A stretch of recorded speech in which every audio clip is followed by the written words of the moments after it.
Hello and welcome to a brand new episode of Podcast Professional Dialogue. Today we have with us Mr. Nakul Duggal, the SVP and GM for Automotive at Qualcomm. Nakul, welcome to the show. Pleasure to meet you, Thank you Mayank. very much for joining us. My pleasure.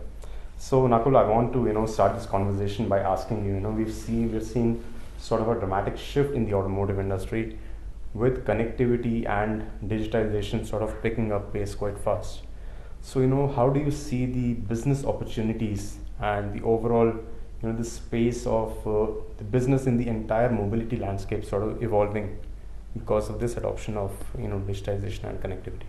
Yeah, I think it's a pretty fascinating time for such a massive industry, and it's really the transportation industry that is getting disrupted, and there are many factors, right? I think one major factor is electrification, which is something that I don't think anybody would have believed the pace at which electrification would have moved, because in 2015 people were still pushing back on the need and how long it would take, and here we are 7 years later and it's actually accelerated.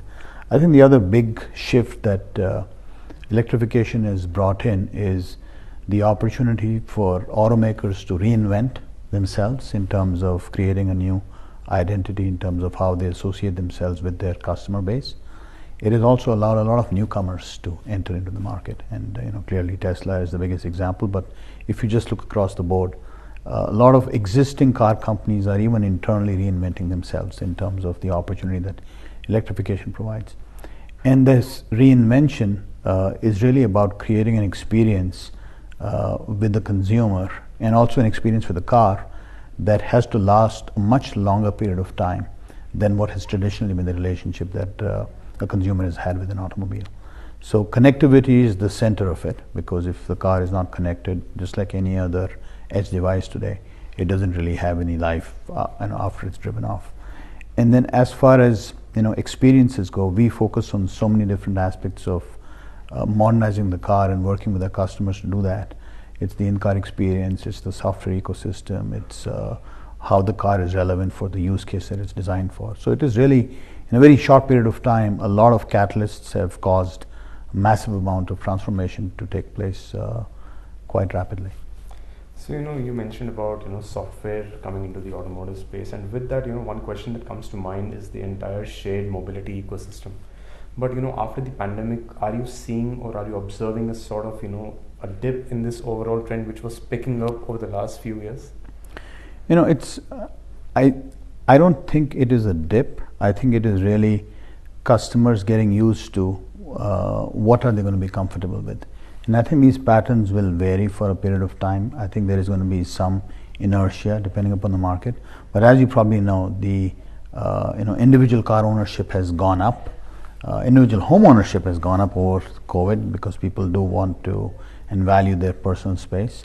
At the same time, I think the rate at which people are now working from home, so in a hybrid environment, changes traffic patterns, changes how people are getting to work, how they are getting back. So there is a fundamental change in terms of what you might have assumed was the kind of the normalized demand for these types of services. But I do think that the whole concept of a shared economy, that is definitely here to stay.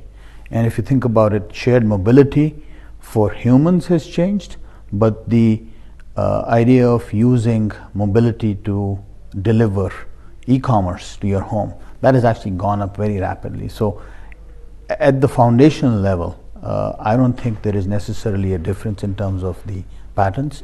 It's really just what the impact of the pattern is at that specific point in time. So going forward, you do see shared mobility picking up? Absolutely. And I think one big shift that we are seeing is electrification in the two-wheeler space. And as you start to look at that, that's going to drive tremendous amount of change in infrastructure. And if you think about shared mobility at its essence, it really comes down to, do you want to own, or do you want to lease, or do you want to rent? That has also an impact in terms of the infrastructure that you have to have in place to be able to go support that. So multimodal transportation is here to stay. The infrastructure is going to be one area of investment. A shift towards a new type of chassis is going to be a second area of investment. And then in terms of how different markets, different economies, different countries embrace it and adopt it, will vary based upon a lot of local factors, but there will be a lot more options than there used to be. And I think we have very much entered the decade where a lot of this is now becoming very mainstream. So we've entered that decade, where we'll see these things becoming mainstream. So another sort of enabler to it is going to be 5G technology. Yeah. So what sort of advances can we expect in the automotive space when we talk about the rollout of the 5G technology? Yeah, we get asked this question a lot, connectivity, what is the killer use case? I mean, the way I would describe it is that you can't really build a product today if it is not connected. If it's not connected, you might as well not build it. Software is one example. All of the products that we build today have a life after the product is sold. So you have to stay connected to the product that you have sold. And we think of this as a very normal thing with the phone or with your TV at home, etc. Now, of course, the software has to be updated. I don't think vehicle, I don't think two-wheeler is any different. And that is really how software is being defined.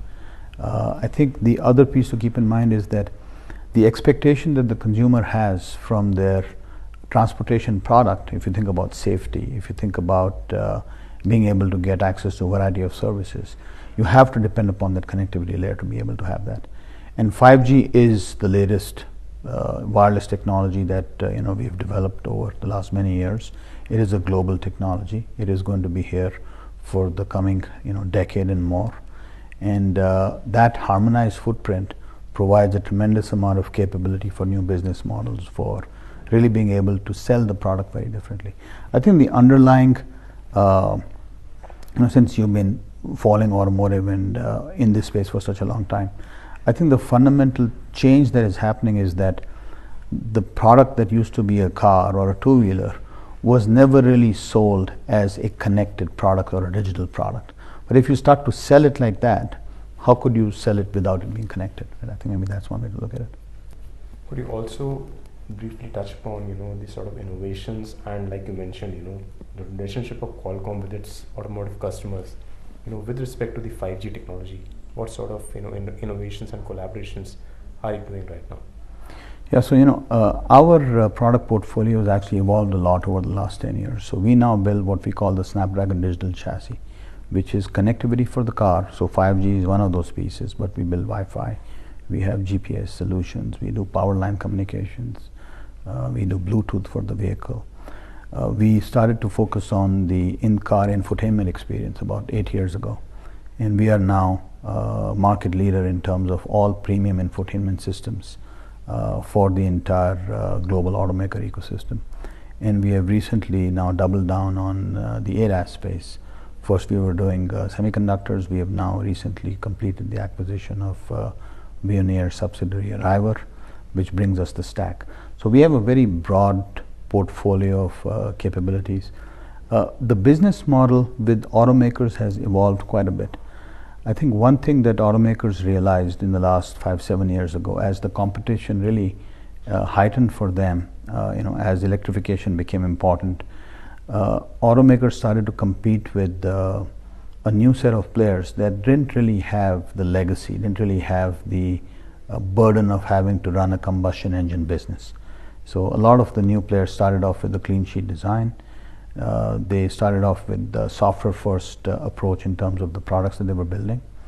And I think what became very apparent to automakers over the last 5-7 years, and we have kind of shaped our strategy accordingly, was that they needed to have technology partners that they could rely on and build long-term relationships with, such that they would not have to think as much about how to modernize the platforms that they are building, as opposed to, as you are familiar with, the traditional tier 1 based model, which is new design every 3 years. You leave a lot of responsibility to the tier 1 ecosystem, and you don't necessarily control as much of what it is that you're going to get.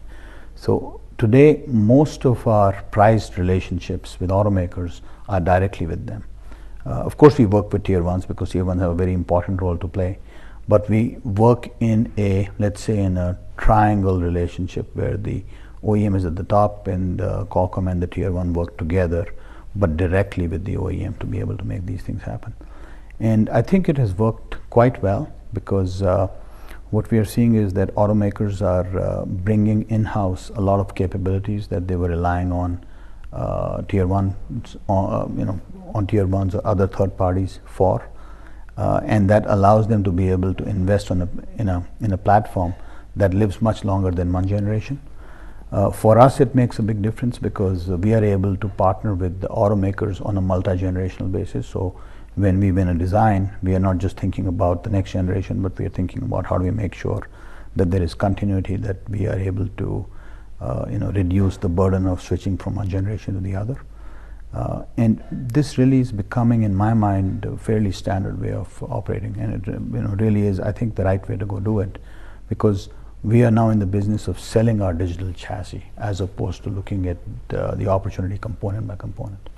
So does it pose a risk to these tier ones going forward with technology companies directly partnering with the OEMs? Well, I think the way to maybe think about it is, if the car is modernizing and it is modernizing at a pace that has to keep up with, say, the smartphone, so we are mobile natives. We've built our business on the mobile ecosystem, and in the mobile business, everything changes every 12 months. Everything changes, right? Nothing stays the same for more than 12 months. So when you're moving at that pace, you need to be able to, so if the automotive industry has to move quickly, they have to be able to have access to partners that can move at that pace. And the way that I would describe it is that the role of the tier one is to really be a very complex system integrator, which they still are. However, in the past, automakers used to rely on the tier one for really bringing the differentiation to them. Automakers did very little by themselves in-house, and I'm being general here, but that was mostly the situation. But today, as automakers have realized that the business model around how do they differentiate, how do they actually find more value after the sale of the car, how do they create business models? You're seeing a lot of things in the news nowadays in terms of heated seats, and those are examples of how automakers will continue to experiment with finding residual value after the vehicle is sold.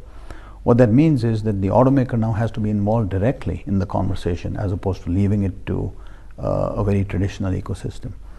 And I think tier ones are still going to be very relevant in areas where it doesn't make sense for the automaker to change anything.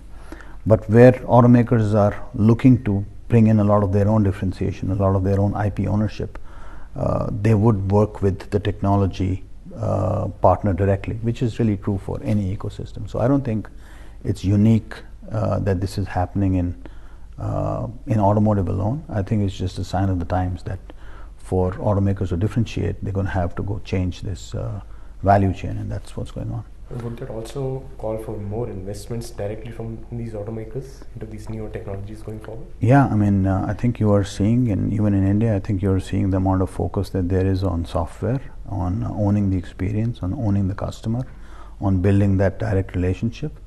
So there is a tremendous amount of investment in being much more software savvy as a company and being able to create a lot of differentiation in-house. And we have a number of customers that have been very successful in the phone business that have evolved over into, or in the consumer business that have evolved over into the car business, and they're able to bring a lot of unique differentiation. At the same time, we work with a lot of traditional automakers who have embraced software, embraced consumer type HMIs, UIs, etc., and bringing a tremendous amount of differentiation to their customers. So I think it's an indicator of how automakers, as they start to reinvent themselves, what are the types of things that they have to go do, and that capability has to then come in-house.